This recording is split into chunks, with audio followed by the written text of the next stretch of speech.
प्रथम अध्याय। प्राचीन समय की बात है कि नैमिषारण्य क्षेत्र में शौनक आदि ऋषियों ने अनेक महर्षियों के साथ 1000 वर्ष पर्यंत चलने वाले यज्ञ को प्रारंभ किया था, जिससे उन्हें स्वर्ग की प्राप्ति हो सके। उस क्षेत्र में सूत जी भी आए। तब ऋषियों ने उनका बहुत आदर सत्कार किया, क्योंकि सूत जी पौराणिक कथाएं कहने में सिद्धहस्त थे और उन्होंने विभिन्न रूपों से अनुभव प्राप्त किया हुआ था। ये जानकर उपस्थित ऋषियों ने सूत जी से कहा, आप हमें इस सृष्टि, भगवान, यमलोक तथा अन्य शुभाशुभ कर्मों के संयोग से मनुष्य किस रूप को प्राप्त होता है, यह बताने की कृपा करें। सूत जी बोले, इस सृष्टि के कर्ता नारायण विष्णु हैं। वो ही नारायण विष्णु जल में रहने के कारण नारायण हैं, लक्ष्मी के पति हैं और उन्होंने अनेक अवतार धारण करके पृथ्वी पर अधर्म का नाश किया है और पृथ्वी की रक्षा की है। उन्होंने राम का अवतार धारण करके लंका के राजा रावण से ऋषि मुनियों का उद्धार किया। उन्होंने नरसिंह रूप का अवतार धारण करके हिरण्यकश्यप का उद्धार किया। यही भगवान विष्णु सृष्टि के आदि कर्ता पालक और रुद्र रूप में संहार करने वाले हैं। भगवान विष्णु ने ही वराह का रूप धारण करके पृथ्वी का उद्धार किया और मत्स्य रूप में अवतार लिया। भगवान विष्णु का ही अंश वेद व्यास हैं और वेद व्यास जी ने इन पुराणों की सृष्टि की है। विष्णु भगवान रूपी वृक्ष सर्वश्रेष्ठ वृक्ष है। उसका दृढ़ मूल धर्म है। वेद उसकी शाखाएं हैं, यज्ञ उसके फूल हैं और मोक्ष उसका फल है। इस प्रकार भगवान विष्णु ही सारी तपस्या के फल और मोक्ष को देने वाले हैं। एक बार भगवान रुद्र से पार्वती जी ने पूछा कि आप तो स्वयं भगवान हैं, सृष्टि के कर्ता पालक और संहारक हैं, फिर भी आप किसी का ध्यान करते रहते हैं। आपसे बड़ा वो कौन है जिसका आप ध्यान करते हैं? पार्वती जी के मुख से ये सुनकर भगवान शिव ने कहा कि मैं आदिदेव ऋषियों का ध्यान करता हूं। विष्णु ही परम और महान है। उनका ध्यान करते हुए ही मैं अपने आप में तल्लीन रहता हूं। इस प्रकार शौनिक जी ने जब सूत जी से पूछा तो उन्होंने उत्तर दिया कि भगवान विष्णु ही सारे कर्मों के आधार हैं। यह बताते हुए उन्होंने कहा कि शिवजी ने पार्वती से कहा, मैं परम ब्रह्म का चिंतन करता हूं। यह परम ब्रह्म भगवान विष्णु ही है। मैं विष्णु का ही चिंतन करता हूं। भगवान विष्णु ही अनेक रूप में अवतार लेते हैं। उन्होंने ही राम, कृष्ण, वाराह, नरसिंह आदि के रूप में अवतार लेकर धर्म की रक्षा की है। राम के रूप में उन्होंने राक्षसों का नाश किया है और कृष्ण के रूप में दुष्ट प्रवृत्ति वाले लोगों का विनाश करके धर्म की स्थापना की है। शिवजी ने आगे कहा कि हे पार्वती, वाराह के रूप में विष्णु ने ही पृथ्वी का उद्धार किया है और नरसिंह के रूप में भक्त प्रहलाद की रक्षा करते हुए हिरण्यकश्यप का उद्धार किया है। मैं अपने नेत्र बंद करके उनका चिंतन करता हूं। इस प्रकार भगवान विष्णु की महिमा को सुनकर, जैसे कि शंकर ने भगवती पार्वती को बताई थी, ऋषियों की उत्सुकता अन्य विषयों में जागृत हो गई। ऋषियों ने सूत जी से पूछा कि हे भगवान, आपने भगवान विष्णु के महत्व को स्थापित करते हुए जो कुछ भी कहा वह भयमुक्त करने वाला है, किंतु आप संसार के दुख और कष्टों को नष्ट करने का उपाय बताइए। आप इस लोक तथा परलोक के कष्टों का वर्णन करने में कुशल हैं। हमें बताइए कि यमराज का मार्ग कैसा होता है और वहां मनुष्य को कैसी कैसी यातनाएं मिलती है। ऋषियों से ये प्रश्न सुनकर सूत जी बोले कि जो वृत्तांत भगवान नारायण ने गरुड़ जी के पूछने पर उनको बताया था, वह मैं तुमको बता देता हूं। यम का मार्ग अत्यंत दुर्गम मार्ग है, फिर भी मैं आप लोगों के कल्याण के लिए इसका वर्णन करता हूं। गरुड़ जी ने पहले भगवान से कहा था कि हे प्रभु, आपका नाम लेना तो सरल है, फिर भी मनुष्य आपकी भक्ति से वंचित रहकर नरक में पहुंचते हैं। आपकी भक्ति के अनेक मार्ग हैं, उनकी अनेक गतियां हैं और आपने मुझे यह बताया भी था। किंतु इस समय मैं जानना चाहता हूं कि जो व्यक्ति आपकी भक्ति से विमुख हो जाता है उसे दुर्गम यम मार्ग मिलता है, किंतु यह मार्ग उन्हें कैसे मिलता है और इसकी कठिनाइयां क्या है? हे प्रभु, इस मार्ग में पापियों की दुर्गति होती है और जिस रूप में वे नरकगामी बनते हैं वह आप मुझे विस्तार से बताइए। गरुड़ जी की प्रार्थना पर भगवान विष्णु उनसे बोले, हे गरुड़, तुम्हारे पूछने पर मैं यम मार्ग का वर्णन करता हूं, क्योंकि इस मार्ग से ही होकर पापी यमलोक जाते हैं। यह वर्णन अत्यंत भयंकर है।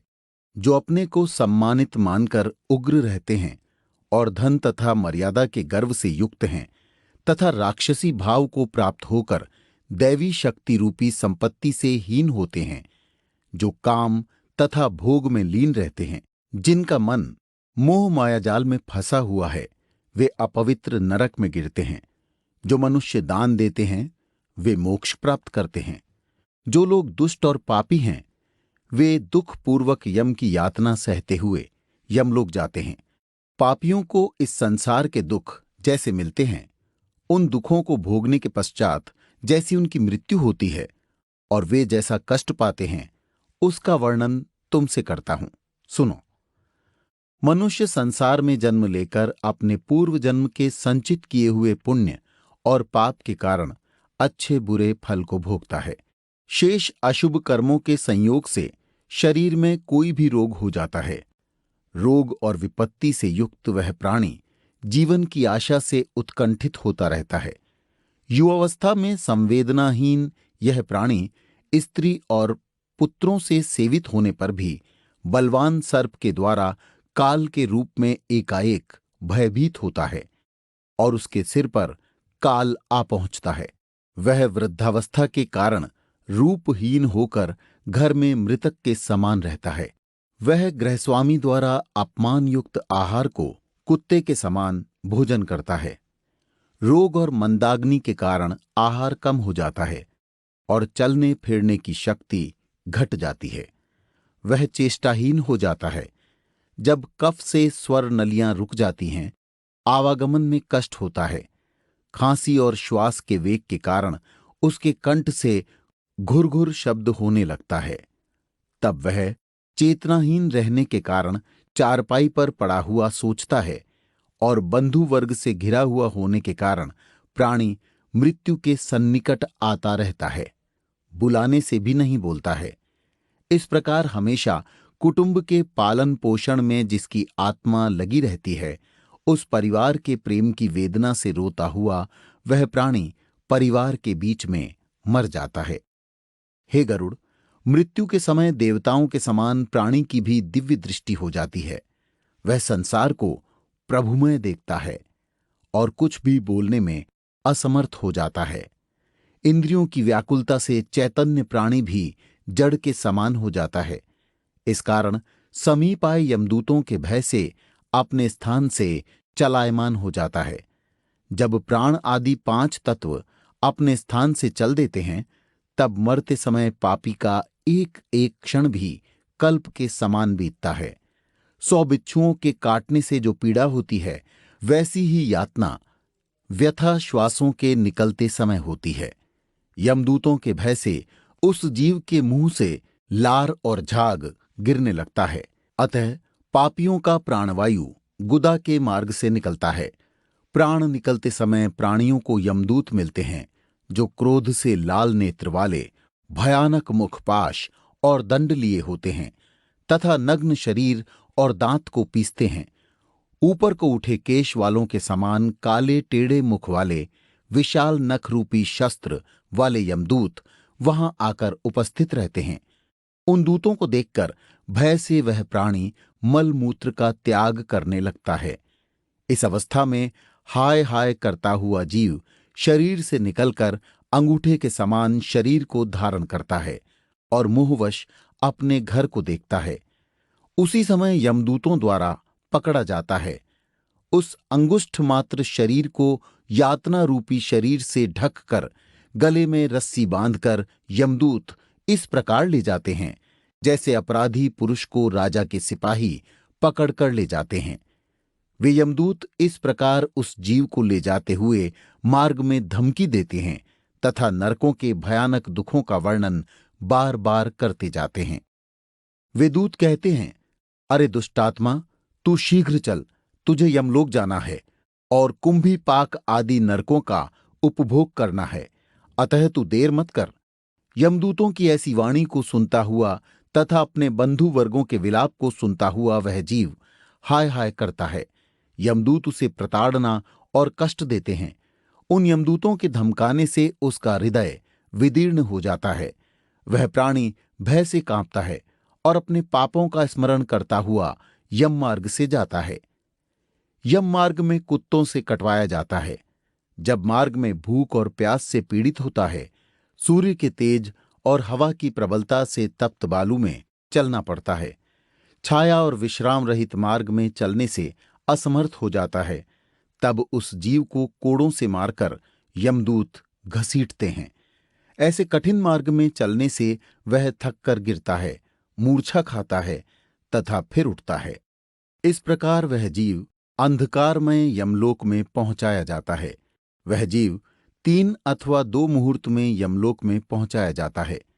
वे यमदूत उसको घोर नरक की यातना देते हैं और उसके पापों का फल देते हैं। यमलोक में पहुंचकर वह जीव यमराज के दर्शन तथा 1 मुहूर्त में घोर नरकों की यातना को देखकर यमराज की आज्ञा से फिर मनुष्य लोक में आता है। यहां आने पर जीव पुनः अपने पूर्व शरीर में प्रवेश करने की इच्छा करता है, परंतु यमदूत उसे पाश से बांधे रखते हैं। इस कारण वह सुख सुधा तृषा के दुस्सह दुख को सहता और विकल होकर रोता है।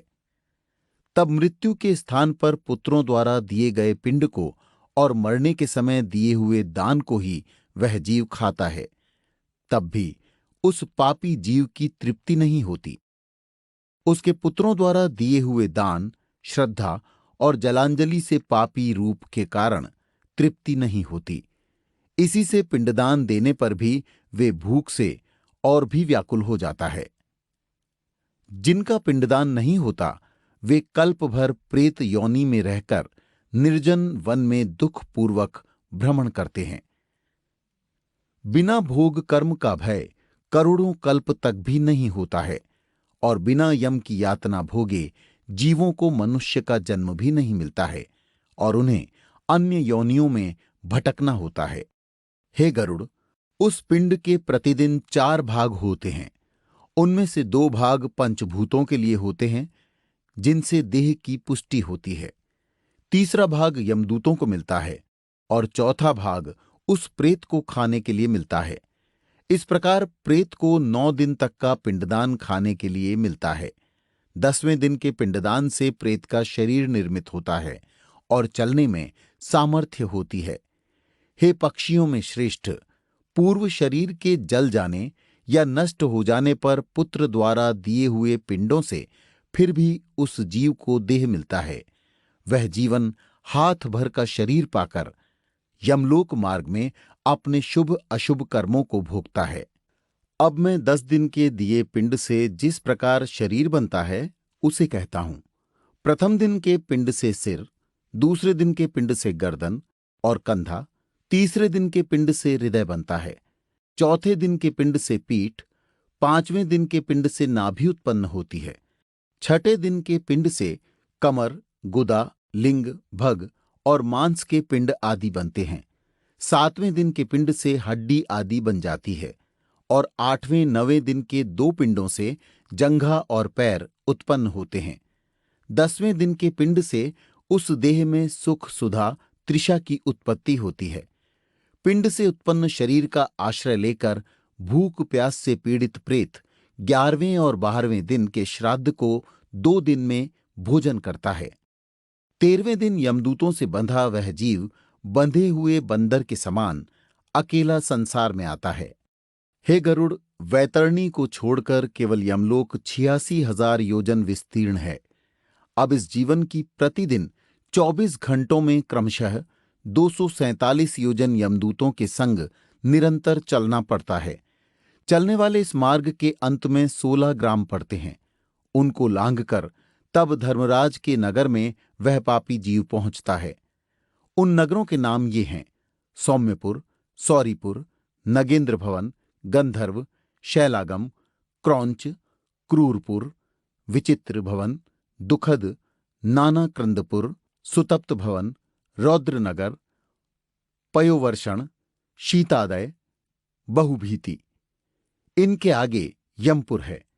यम के पाश अर्थात बंधन में बंधा हुआ वह पापी जीव मार्ग में रोता हुआ अपने घर को छोड़कर यमलोक को जाता है। यमलोक को जाने वाला मनुष्य अनेक कष्टों को सहन करता हुआ पीड़ित होता रहता है। उसकी पीड़ा का अंत नहीं होता। वह अपने कर्मों के विषय में चिंतन करता हुआ अनेक दुख भोगता है।